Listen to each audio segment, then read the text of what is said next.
창세기 22장 11절부터 19절까지 말씀을 한 절씩 교독하겠습니다. 제가 먼저 11절 읽고 여러분들이 12절 읽고 마지막 절은 같이 봉독합니다.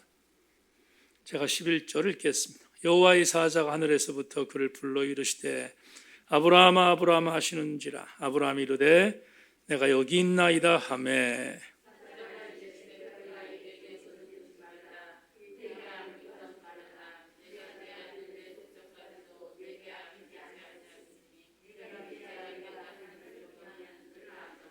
아브라함이 눈을 들어 살펴본 즉 한 순양이 뒤에 있는데 뿔이 수풀에 걸려 있는지라. 아브라함이 가서 그 순양을 가져다가 아들을 대신하여 번제로 드렸더라.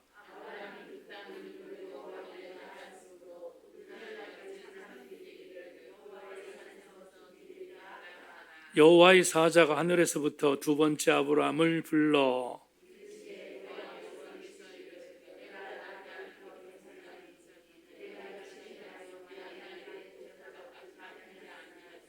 내가 내게 큰 복을 주고 내 씨가 크게 번성하여 하늘의 별과 같고 바닷가의 모래 같게 하리니 내 씨가 그 대적의 성문을 차지하리라.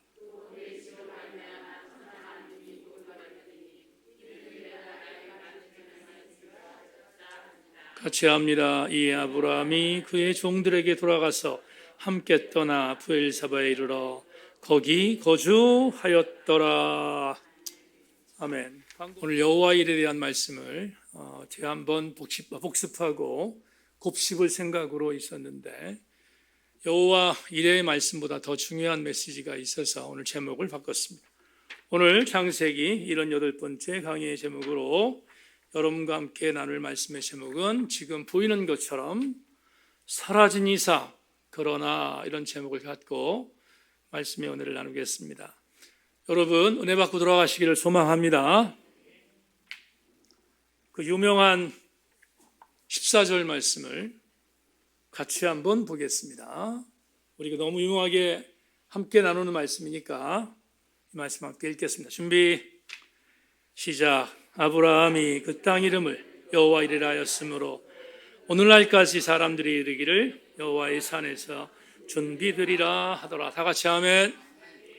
여러분 이 구절은 여러분 잘 아시는 여호와 이레의 출처가 되는 굉장히 유명한 구절입니다. 야훼 이레, 원래의 의미는 야훼 이레라고 하는데 야훼 이레는 하나님이 미리 준비하셨다라는 개념으로 우리에게 알려져 있지요. 저는 신앙의 여정 안에서 우리 교우들이 아브라함처럼 이삭처럼 사라처럼 그렇게 합력한 선을 이루는 아름다운 신앙 고백과 삶을 행하는 자들이라면 하나님이 이들에게 하셨던 것처럼 미리 준비하신 하나님의 은혜가 임할 것이라는 것을 조금도 의심하지 않습니다. 우리도 마찬가지 지금도 하나님이 예비하신 은혜가 임하고 있다는 사실을 기억하고 여러분 모두가 여호와 이레 하나님의 은혜를 받는 복된 그리스도인들 되기를 주의 이름으로 축원합니다. 그런데 오늘 본문에서 조금 더 주목할 메시지를 설교 준비하면서 발견해서 여러분과 함께 오늘 이 부분을 집중하도록 하겠습니다. 먼저 본문을 조금만 더 깊숙하게 연기 위해서 구절 구절을 한번 좀 곱씹어 보겠습니다. 먼저 여러분 11절을 보겠습니다. 11절 제가 읽을게요. 여러분 따라오십시오. 여호와의 사자가 하늘에서부터 그를 불러 이르시되 아브라함아 아브라함아 하시는지라. 아브라함이 이르되 내가 여기 있나이다. 한 번 더 읽겠습니다. 여호와의 사자가 하늘에서부터 그를 불러 이르시되 아브라함아 아브라함아 하시는지라. 아브라함이 이르되 내가 여기 있나이다 하매. 자 이제 집중합시다. 지난주에 설교와 연이어서 모리아산에 아브라함이 올라갔고 이삭도 올라갔습니다. 예상하기는 이삭의 나이가 17세 내지 20세 정도 되었다고 추측할 때 아브라함의 나이는 117세 내지 120세가 되었을 정말 노년 중에 노년의 삶을 살고 있었던 그때였습니다. 아들과 아버지가 모리아산에 올라가서 드디어 번제를 드려야 되는데, 지난주 설교를 잠깐 곱씹는다면 아들이 아버지에게 묻습니다. 번제할 예물이 어디 있지요? 번제할 제물이 어디 있지요?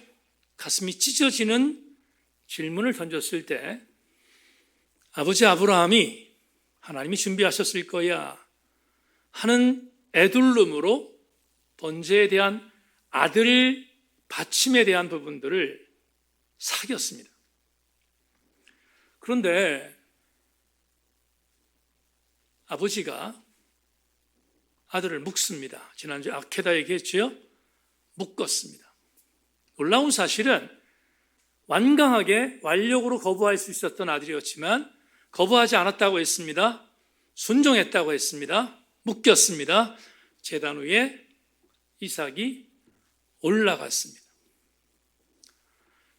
이 장면에서 상당히 많은 화가들이, 제가 오늘 사실은 지난주처럼 그림을 또 보여드릴까 하다가 너무 많아서 사실은 포기했어요.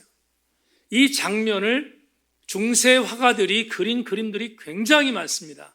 까라바조를 비롯해서 수많은, 지난주에 얘기했던 샤갈까지 포함하여 굉장히 많은 화가들이 이 장면을 그림으로 그려서 굉장히 많은 감동들을 주었던 그림들이 있는데, 번제단에 올라가 있는 아들 이삭을 향하여 칼을 들었던 아브라함이 내리치려고 하는 순간이었어요. 내리치려는 순간 갑자기 소리가 들렸습니다. 그게 11절이에요. 11절에 무슨 소리가 들렸는가 하면 이렇게 소리가 들립니다. 오늘 11절에 주어가 누구예요? 여호와의 사자가 이렇게 되어 있습니다.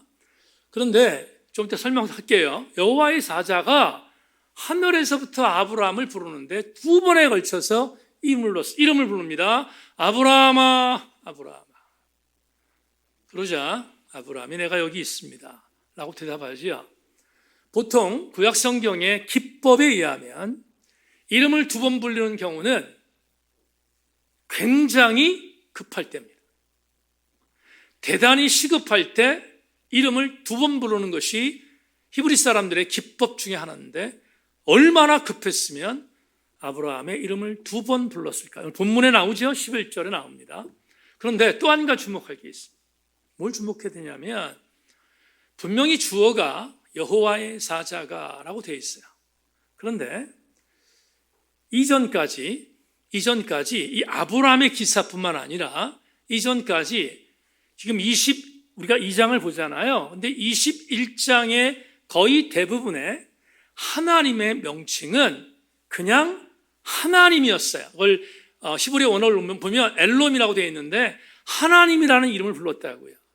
그런데 이상한 것은 오늘 11절에서 야훼라고 하는 이름으로 하나님의 이름이 바뀌어요. 하나님이라고 부르지 않고 야훼라는 이름을 불렀어요. 야훼의 사자가. 그러면 이게 무슨 의미를 갖고 있냐면 중요한 의미가 있습니다. 지금 하나님께서 너무 급해서 아브라함을 두 번 불렀다고 했습니다. 급한 나머지 두 번 불렀다고 했습니다. 그런데 또 한 가지 중요한 것은 하나님이라는 이름이 야훼라는 이름 바뀐 그 내용이 도대체 무슨 이유 때문일까? 여러분, 구약학자의 주석을 하나 읽어드리겠습니다. 여기에서 여호와의 사자라고 기록한 것은 약속된 이삭이 태어나는 장면에서 마지막으로 쓰여진 언약과 관련된 하나님의 이름이다. 아브라함이 시험하신 낯선 하나님은 자신의 약속을 지키신 은혜로운 여호라는 것을 보여준다. 여러분, 창세기 21장 1절을 읽겠습니다. 자막 보세요. 여호와께서 말씀하신 대로 사라를 돌보셨고 여호와께서 말씀하신 대로 사라에게 행하셨으므로. 자, 절 보세요.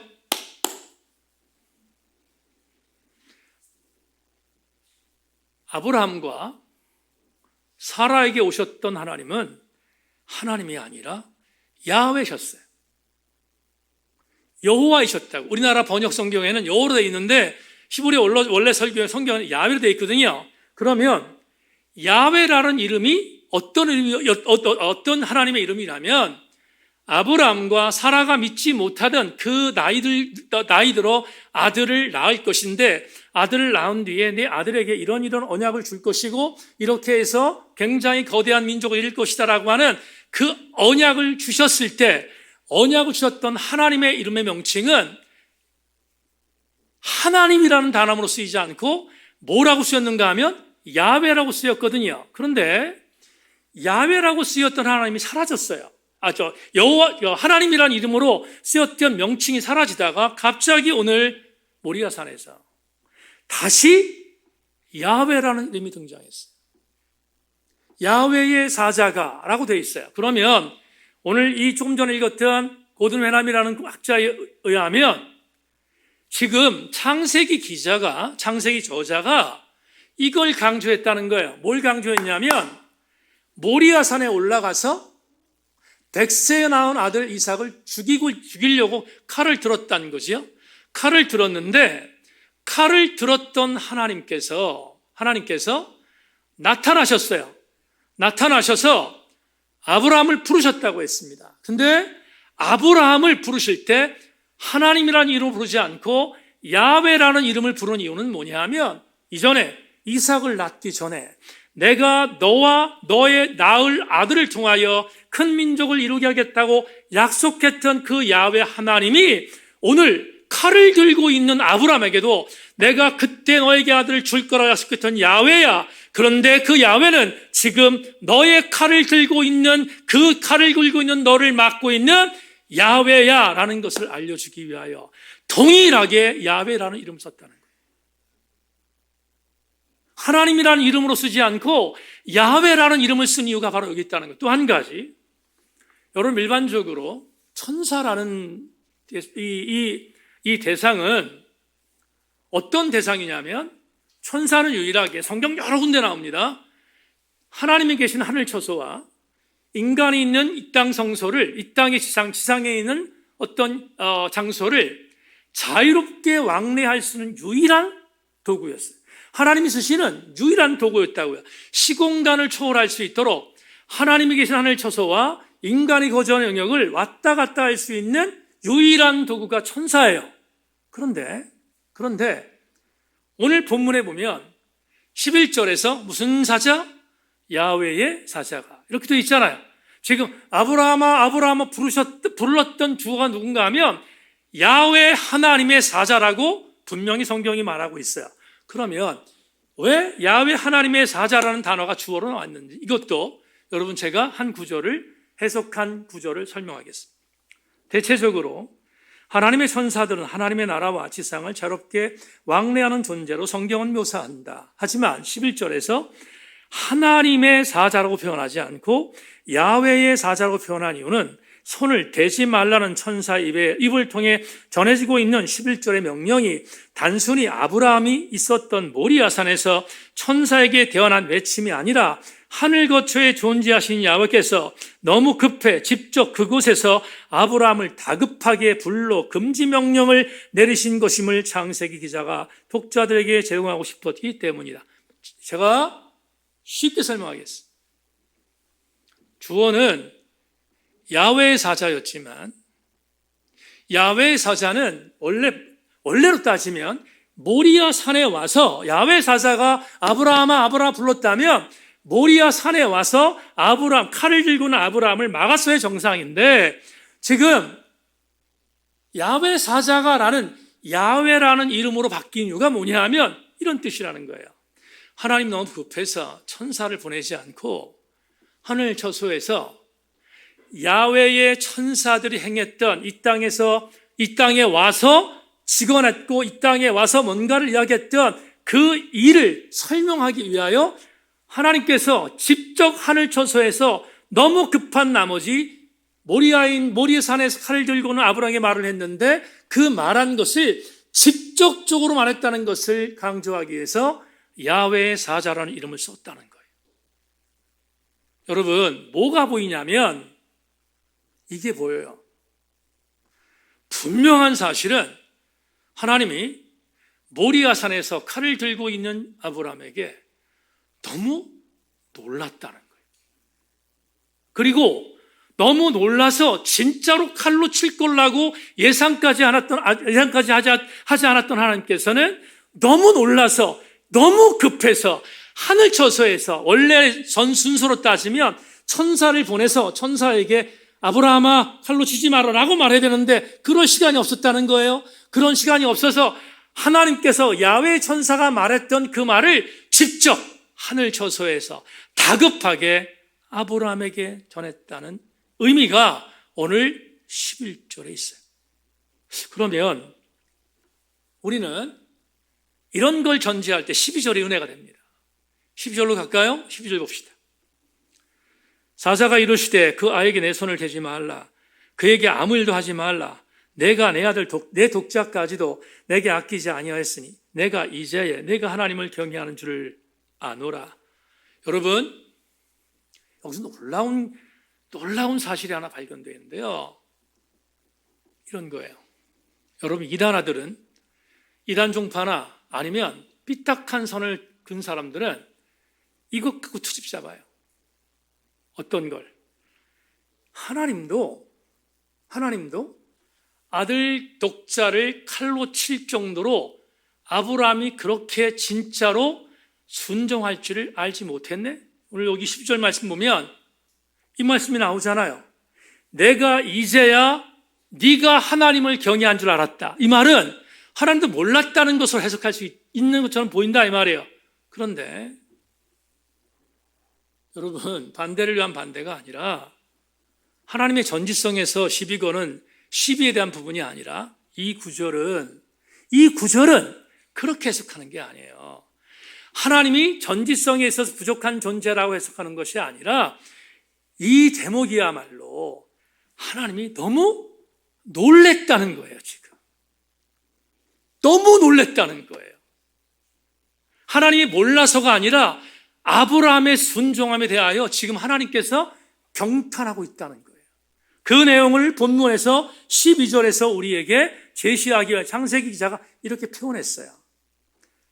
자, 그 다음에 이제 오늘 본문 텍스트의 앞권, 본문 텍스트에 가장 우리 성도들이 많이 접근하는 13절, 14절 말씀을 보겠습니다. 오늘 사실은 이 구절이 지난주에 여러분에게 설교하기 위하여 지난주에 이 구절까지 여러분 설교를 하려고 했는데 오늘 이 설교는 차치하고 넘어가고 그리고 더 중요한 게 있어서 13절, 14절은 간단히 해석하는 거 넘어가겠습니다. 13절, 14절 보겠습니다. 아브라함이 눈을 들어 살펴본 적 한 순양이 뒤에 있는데 뿔이 수풀에 걸려 있는지라 아브라함이 가서 큰 순양을 가져다가 아들을 대신하여 번제로 드렸더라. 아브라함이 그 땅 이름을 여호와 이레라 하였으므로 오늘날까지 사람들이 여기를 여호와의 산에서 준비드리라 하더라. 여러분, 이 구절은 굳이 설명할 필요가 없죠. 여러분 잘 아시는 거니까. 아브라함이 아주 놀라운 신앙 고백을 그리고 행동을 하나님이 보셨습니다. 그러자 하나님께서 아들을 죽이려고 하는 아브라함을 멈추시고 대신 준비한 순양을 제물로 삼았다 이거잖아요. 그리고 여기에서 이렇게 아브라함의 신앙을 갖고 있는 자에게 하나님이 주시는 복이 있다. 그 복이 뭐다? 야훼 이레, 여호와께서 준비해 주셨다라는 은혜가 이 본문에 있다. 우리가 알고 있는 13, 14절입니다. 자, 그런데 말이에요. 오늘 저는 여러분과 함께 너무 잘 알고 있는 야훼 이레에 대한 메시지를 전하려고 하는 게 아니고요. 더 중요한 구절을 좀 보려고 합니다. 여러분 17절, 18절을 좀 보겠습니다. 17절, 18절 같이 읽어볼까요? 다 같이 17절, 18절 읽습니다. 준비, 시작. 내가 내게 큰 복을 주고 내 씨가 크게 번성하여 하늘의 별과 같고 바닷가의 모래와 같게 하리니 내 씨가 그 대적의 성문을 차지하리라. 또 내 씨로 말미암아 천하 만민이 복을 받으리니 이는 내가 나임을 준행하였음이라 하셨다 하니라. 아멘. 자, 여러분 보세요. 17절, 18절을 보니까 아브라함에게 아들을 주기 전부터 약속하셨던 그 약속이 다시 반복되죠. 갈대우르에 있는 아브라함 부르셔서 너 내가 지시하는 땅을 가면 이렇게 할 거야 했던 것이 뭐예요? 지금 내가 내게 큰 복을 주고 내 씨가 크게 번성하여 하늘의 별과 같고 바닷가의 모래 같게 될 것이다. 이게 복이었잖아요. 그런데 오늘 본문에서 모리아산에서의 순종을 보고 하나님이 복 하나를 더 주세요. 복 하나를 첨가하고 있습니다. 어떤 복인가? 성경은 말합니다. 넷시가 대적의 성문을 차지하리라. 이 구절은 처음 나와요. 이전에 나왔던 구절은 먼저 나왔지만 넷시가 그 대적의 성문을 차지한다. 이건 처음 나오는 축복이죠.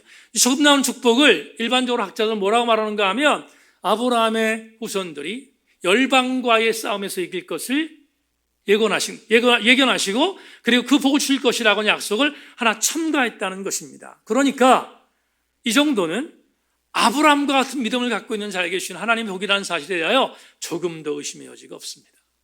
여러분, 다시 한번 기억합시다.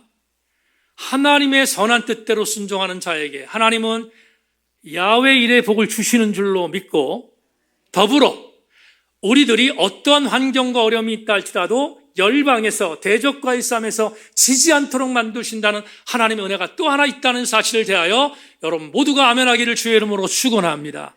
이게 오늘 우리에게 주시는 하나님의 은혜예요. 자, 그런데 이제 여러분과 오늘 설교의 가장 중요한, 이강동 목사가 설교를 준비하면서 가장 중요한, 그리고 저도 설교를 준비하기 전까지 지난주에 여러분 제가 주보에다가 준비된 은혜라고 설교 제목을 쓴 것은 지난주에 설교 준비 전이었기 때문에 일반적인 부분에 있어 설교 제목을 만든 거예요. 근데 설교 준비하다가 아니구나, 오늘 정말 중요한 것은 19절이구나. 그래서 제목을 바꿨고요. 그리고 오늘 여러분과 함께 이 제목을, 이 19절을 갖고 오늘 설교에 드라마틱한 하나님의 은혜를 찾으려고 합니다. 19절로 갑시다. 마지막 절 19절입니다. 다 같이 19절 읽겠습니다. 시작. 이에 아브라함이 그의 종들에게로 돌아가서 함께 떠나 브엘세바에 이르러 거기 거주하였더라. 한 번 더 읽겠습니다. 시작. 이에 아브라함이 그의 종들에게로 돌아가서 함께 떠나 브엘세바에 이르러 거기 거주하였더라. 아멘. 너무 평범한 것 같은 이 구절이 충격이었습니다. 저에게는 굉장히 신선한 은혜로 다가왔습니다. 모리아산에서 하나님의 은혜를 경험했던 두 사람, 누구예요? 아브라함과 이삭입니다. 이 두 사람이 하나님의 엄청난 야훼 일의 축복을 경험했어요. 와, 하나님께서 이삭을 죽이려고 하는 마음이 없으셨네. 아브라함의 믿음을 테스트하셨네. 그리고 준비된 순양을 대신 번제로 삼게 하셨네. 그런데 알려줬습니다. 뭐라고? 아브라함아, 너희 민족을 복줄 거고 너희 후손들이 어디를 가든지 이기게 할 거야 하는 복까지 약속해 주셨습니다. 해피엔딩입니다. 그리고 두 사람은 산에서 내려왔습니다. 그리고 오늘 19절 보면 모든 부분을 해피엔딩으로 마친 아브라함은 자기의 집이 있는 어디로? 브엘세바로 뭐 했다? 돌아갔더라. 이렇게 말하고 있죠, 19절에. 근데 조금만 깊게 19절을 읽으면 고개를 저어야 합니다. 왜 그렇습니까? 이삭이 안 보이잖아요. 이삭이 안 보이잖아. 분명히 두 사람은 해피엔딩의 결과를 맛보고 같이 산에서 내려와 종들과 함께 브엘세바로 갔다. 이렇게 창세기 22장 19절이 기록돼야 정상이잖아요. 그런데 19절에 누가 사라졌어요? 이삭이 안 보이잖아요.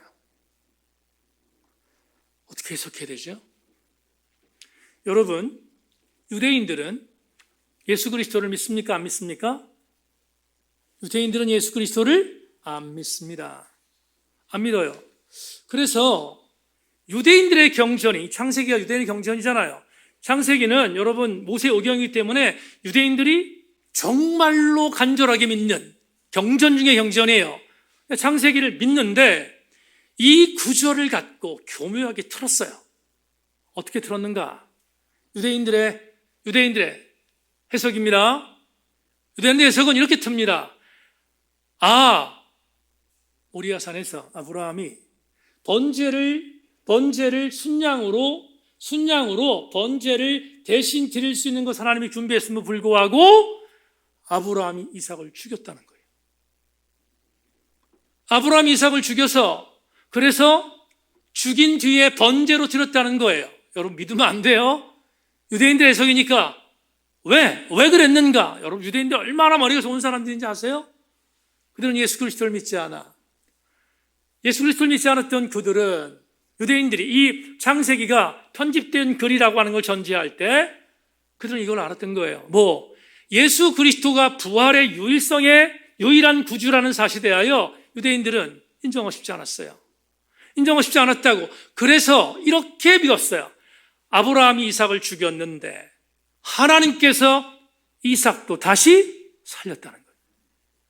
이삭을 다시 살려서 그래서 이삭을 다시 살린 이유 때문에 예수의 부활의 유일성을 주장하는 기독교는 틀렸다는 거예요.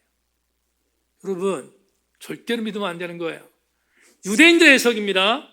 그러면 도대체 우리는 이 19절을 어떻게 해석해야 되는 것이 옳을까? 어떻게 해석하는 것이 옳을까? 유대인들은 그렇게 해석하지만 우린 그걸 믿지 않아요. 그들이 인위적으로 만든 해석이니까. 그런데 19절의 해석을 우리는 어떻게 해석해야 이게 복음적인 해석이 될 것인가? 여러분, 오늘 설교의 논지이며 오늘 설교의 가장 중요한 교훈입니다. 왜 여기서 이삭은 사라졌을까? 이유가 뭘까? 제가 동의하는 19절의 해석을 지금부터 여러분들에게 읽어드리겠습니다. 장로신학대학에서 구약을 가리키는 하경택 교수님이 기가 막힌 해석을 했는데 이렇게 썼습니다. 시험은 끝났고 생은 계속된다. 그러나 새롭게 시작되는 삶은 다르다. 아브라함과 이삭은 모리아산의 경험 이전과 전혀 다른 삶을 살게 된다. 이삭이 아브라함과 함께 돌아왔다는 언급이 없다. 이제 이삭은 그의 아버지 아브라함의 돌보심이 아니라 하나님의 돌보심과 섭리에 맡겨진 삶을 살게 된다. 와, 가슴이 얼마나 뜨거워졌는지 몰라요. 여러분, 창세기 기자가 함께 내려온 이삭을 고의로 사라지게 했다는 거잖아요. 왜?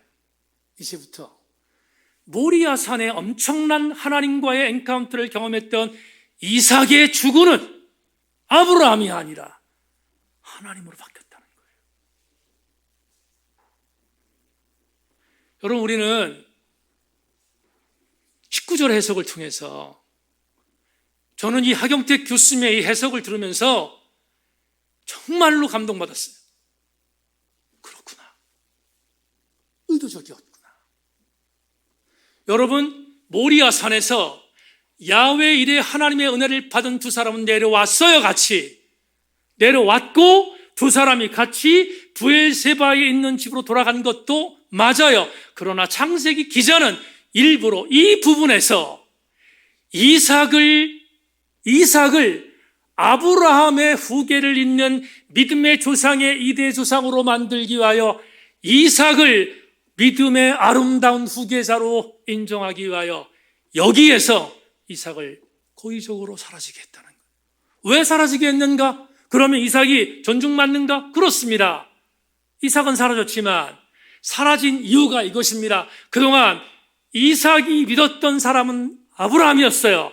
그동안 모리아산에 올라가기 전에 이삭이 믿었던 존재는 아버지였던 아브라함이었어요. 그런데 이제부터 모리아산에서 번제를 미리 예비해서 하나님을 인격적으로 만났던 이삭은 주군을 아버지 아브라함에서 야훼 하나님으로 바꾸었다는 거예요. 그러므로 오늘 우리는 창세기 강의를 통하여 오늘 이런 레마를 얻을 수 있습니다. 자막이 지금 나오고 있습니다. 사랑하는 새인교회 교우 여러분, 모리아산, 이전과 이후 이삭에게 나타난 가장 결정적인 신앙적 삶의 변화는 주군이 바뀌었다는 것입니다.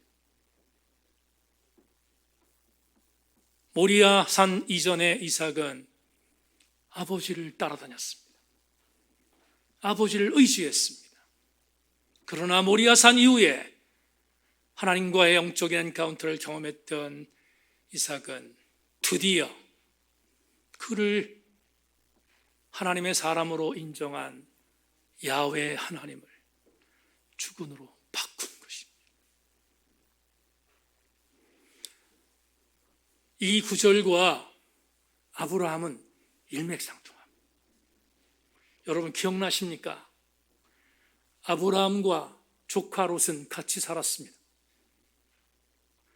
같이 살다가 가축들이 많아지고 식솔들이 많아지자 분쟁이 일어났습니다. 아브라함이 롯을 사랑했지만 여러분 롯을 구출하기 위해서 목숨까지 걸었는데, 그런데 그토록 사랑했던 롯이었는데 아브라함이 뭐라고 말합니까?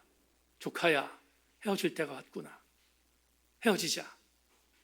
네가 우하면 내가 좌할 것이고 네가 좌하면 내가 우할 거야. 아브라함이 요청했어요. 그래서 롯은 비옥한 땅 소돔과 고모라가 보이던 땅으로 갔습니다. 혼자 남은 아브라함은 척박한 땅 헤브론으로 갈 수밖에 없어서 아무도 없는 광야 헤브론으로 갈 수밖에 없었습니다. 성경이 뭐라고 말합니까? 이렇게 말하잖아요. 롯이 떠난 뒤에 아브라함에게 하나님이 오셨다, 이렇게 말하잖아요. 일맥상통합니다. 오늘 여러분 아브라함을 따라다니던 이삭은 아브라함의 아들일 수밖에 없었습니다. 그러나 모리아 산 이후에 아브라함의 아들이었던 이삭이 하나님의 아들로 바뀌잖아요. 그게 성경에 기록되어 있습니다. 여러분 히브리서, 우리가 지금 히브리서를 함께 보고 있지 않습니까? 히브리서 9장에서 11장에서 믿음장에서 우리 함께 나눴던 말씀 기억하십니까? 히브리서 11장 8절로 9절에서 히브리 저자가 이렇게 말합니다. 믿음으로 아브라함은 부르심을 받았을 때에 순종하여 장래의 유업으로 받을 땅에 나아갈새 갈 바를 알지 못하고 나아갔으며, 믿음으로 그가 이방 땅에 있는 것 같이 약속의 땅에 거류하여 동일한 약속을 유업으로 함께 받은 이삭과 야곱이 더불어 장막에 거하였다. 아브라함이 갔던 믿음의 길을 아들 이삭도 갔음을 히브리 저자가 우리에게 알려주잖아요. 모리아 산에 영적 감동이 없었으면 히브리 저자는 절대로 이렇게 말하지 않았을 거예요. 적어도 모리아 산에서 주군을 아버지에서 진짜 영적인 아버지인 하나님으로 바꿨을 때 그는 히브리서 저자를 통하여 이렇게 후대에 고백되고 있는 거예요. 아브라함의 유업을 함께 받은 아들 이삭. 이 말은 다른 말로 표현하면 이것입니다. 아브라함의 하나님 그리고 이삭의 하나님이다, 이 말. 오늘 수요 저녁 예배 나오신 교우 여러분, 저는 여러분이 주군을 정확하게 선택하기를 주의 이름으로 축원합니다. 인간적인 생각과 세속적인 영향을 통하여 주군이 아닌 다른 주군에게 목숨을 바치면 안 됩니다. 랭던 킬키라는 교수가 산둥수용소에서 이런 말을 했잖아요. 제가 보았던 책 중에서 정말 걸작으로 말하고 싶은 산둥수용소에서 랭던 킬키 교수는 죄를 이렇게 정의합니다. 죄라는 것은 유한한 대상에게 궁극적인 종교적 헌신을 하는 것이다. 즉 죄란 자아와 자아의 실존 또는 자아에 속한 집단의 최우선적인 관심과 헌신을 기울이는 것이다. 여러분, 적용한다면 아마도 이삭은 죄를 진 건 아니겠지만 이삭 역시 유한한 대상이었던 아버지에게 궁극적인 헌신을 보냈던 그의 모리아산 이전의 삶이 있었습니다. 그러나 모리아산에서 순양을 번제를 드릴 수 있도록 대신 예비하신 하나님과 인격적인 만남을 가진 뒤에 그는 유한한 궁극적인 존재에게 헌신하는 죄에 빠진 사람이 아니라 영원하시며 절대 유한하지 않으며 무한하신 하나님 앞에 그 인생을 올인했던, 그래서 아브라함의 하나님처럼 이삭의 하나님으로 인정받는 믿음의 계보가 되었음을 성경이 우리에게 증언하고 있습니다. 말씀 맺겠습니다. 지금 구원 그 이후반에서 함께 사역을 나누는 지체들과 이 글을 읽었습니다. 신앙생활은 외적 조건을 구비하는 문제가 아니라 하나님 편에 서서 오늘을 걸어가야 하는 싸움이다. 예배 나오신 여러분, 줌으로 유튜브로 예배를 드리는 지체 여러분, 외적 조건은 중요하지 않아요. 저와 여러분의 신앙생활의 승리는 절대로 외적 조건에 있지 않아요. 어디 있는가? 내가 지금 하나님 편에 서서 하나님과 같이 걸어가고 있느냐에 달려 있습니다.